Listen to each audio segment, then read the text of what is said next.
सोनाली फोगट खून प्रकरणाचो तपास गोंय पुलीस योग्य तरेन करतात। ह्या प्रकरणात आतां मेरेन 5 जाणांक अटक केल्या। ह्या प्रकरणाची पुराय म्हायती हांवें हरियाणाच्या मुखेलमंत्र्याक दिला।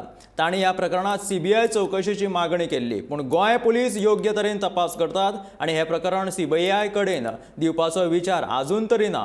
पूण गरज पडली जाल्यार हे प्रकरण सीबीआय कडेन दितले अशें मुखेलमंत्री दोतोर प्रमोद सावंतान स्पश्ट केलां। मैं एक बात आप सभी लोगों के इन्फॉर्मेशन के लिए बता देता हूँ। हरियाणा मुख्यमंत्री ने मुझे परसों फोन करके इस केस के बारे में पूरी जानकारी मुझसे ली है। जैसे मैंने कहा, अभी तक 5 लोगों को इस केस में अरेस्ट किया है। कोई इस केस में नहीं छूटेगा। सोनाली फोगट के केस में एक भी विक्टिम नहीं छूटेगा। बिहाइंड द बार्स ऑलरेडी उनको कर दिए हैं। उसकी अभी भी इन्वेस्टिगेशंस और ऑन है।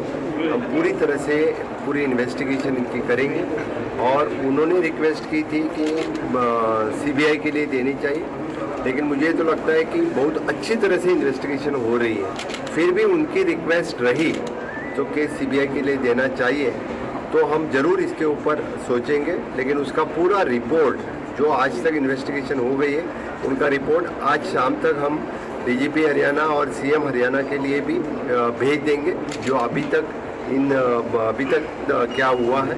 लेकिन मैं इतना कहता हूँ कि इससे आगे इस तरह के जो ड्रग्स के लिए बिल्कुल गोवा में थारा नहीं दिया जाएगा। हमारा एंटी नारकोटिक सेल यानी विजिलेंटली अच्छी तरह से, बहुत अच्छी तरह से काम करेगा और उसकी डायरेक्ट रिपोर्टिंग खुद डीजीपी से मैं लेने वाला।